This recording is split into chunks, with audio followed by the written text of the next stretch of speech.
Welcome back to the Little Marketing Podcast, where we share practical, real-life advice for Australian small businesses. So today I wanted to talk about websites. So most small business websites out there are letting down their owners. They might look fine, but when it comes to doing their job, which is attracting leads, building trust and converting customers, they're often falling short. So I'm not talking about spending tens of thousands of dollars or building something that's super fancy. I'm just talking about something that's simple, clear, and effective that helps people understand what you do, trust you, and then take action. So today I want to unpack what is happening with so many small business websites and how you can turn yours into one of your most powerful marketing tools. Most small business websites are built backwards. This is the most common website problem that we see. So small business owners, they build their websites from their own perspective instead of the perspective of their customers or their clients. So instead of the website solving a problem, it turns into a bit of an about me website.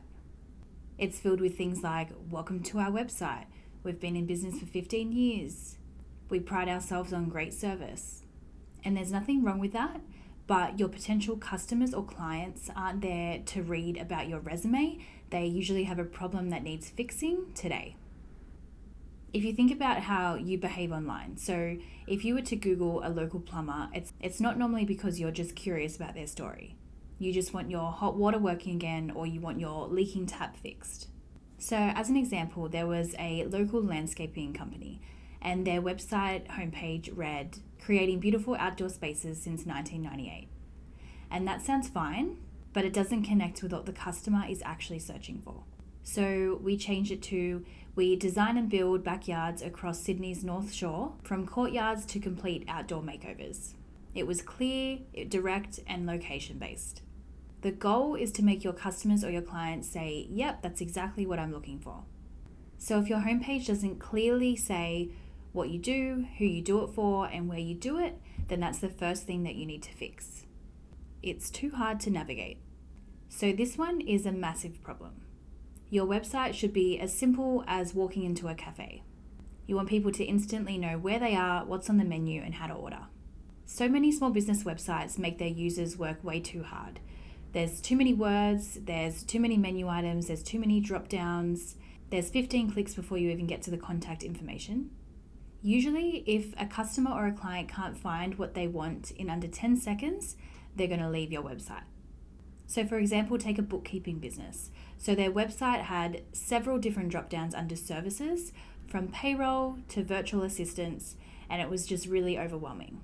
So we simplified it into 3 key services, which was bookkeeping, payroll, and training. And then we added a single book a free call button that appeared throughout the website. And within a few weeks, their inquiries started to go up. So don't try to show everything, but make it easy for the users to find the next step. It's not easy to contact you. So this one sounds really obvious, but you'd be amazed at how often we see it. People, they want to get in touch fast, and if they can't, they're going to move on to the next business.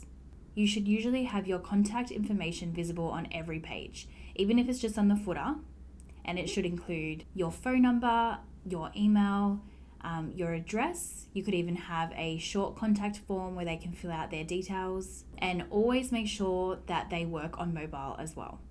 So if we look at another business example, so if we took a pest control company, so their contact form on their website was broken for months. So they hadn't realized, but once they fixed it and then added a brand new call now button, which was on their mobile as well, their calls started to increase. You can have the best website in the world, the most modern design, but if your customers and clients can't reach you, then it's going to be useless for your business. It looks outdated. So design isn't everything, but it's definitely something. We all judge books by their covers, and your website is your digital shop front. If your website still looks like it was built in 2012 with old fonts, clunky buttons, small text, people are going to notice when they visit. And they're usually going to assume that your business is probably behind the times as well. If you put it into a real world example, so if you walked past a cafe, the menu was dusty, the lights were broken, would you go in there? Probably not. So your website deserves the same love and upkeep as your physical space does. It doesn't have to be super expensive, just even a few small tweaks like a modern font, updated photos, and some consistent colours throughout the website can completely transform how professional your website looks online. So if we took a gym, for example, so say their old website had dark and grainy photos, and then they replace it with bright, real-life photos of clients working out in the gym, simplified their design and updated the copy as well, their website starts to look more professional, brighter, and more modern. The power of good design is that it builds trust before you've even spoken to your potential customer or client. The copy isn't doing the heavy lifting. So the words matter more than the design of your website, and it's usually the last thing that they're thinking about. Most small business websites, they all start to sound similar. Everyone's got excellent customer service, everyone delivers high quality results, but that isn't saying anything about your real business. Instead, your website copy should sound like you. Conversational, focus on benefits over features. You can address your customers' problems and how you're going to solve it for them. So for example, instead of saying we offer website design services, you could say we build websites that actually get you more leads and sales. Simple language is going to win all the time. And don't underestimate the importance of social proof as well. So testimonials, reviews, photos of your previous work. If you have a happy client, get their words up on your website.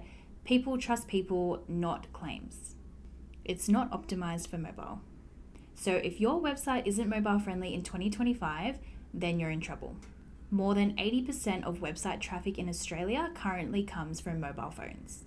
But yet we still see websites that take 15 seconds to load or tiny text that you have to zoom in to read. The quickest way to lose a customer is to make them scroll sideways on your website. So pull out your own website on your mobile right now. Can you see what your business does in 3 seconds? Can you easily tap your phone number? And can you navigate your website without having to zoom in or scroll sideways? If you answered no to any of those, then your website might be pushing potential customers or clients away without you even realizing. And it's not just all about user experience, but Google actually penalizes websites that aren't mobile friendly, which means you might not even be showing up in search results for what you do.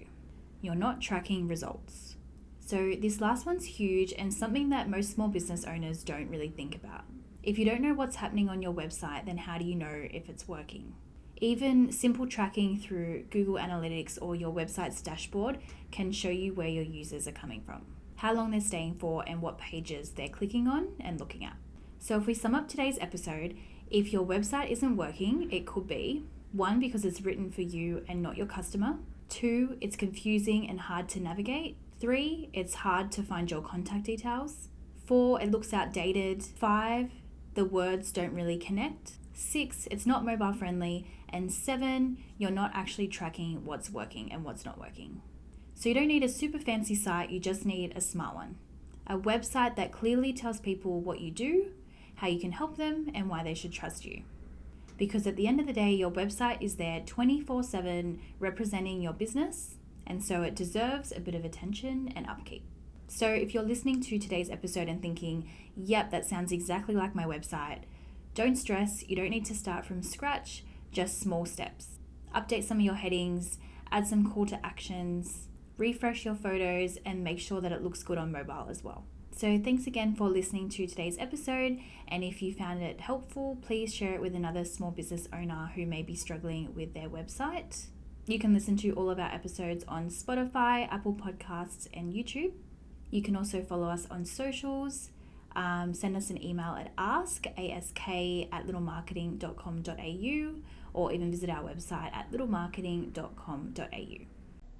Please note that all the information provided on this podcast is general in nature and is not intended to be specific advice to your individual situation. Please be sure to engage a professional for a customized approach to your business and personal circumstances.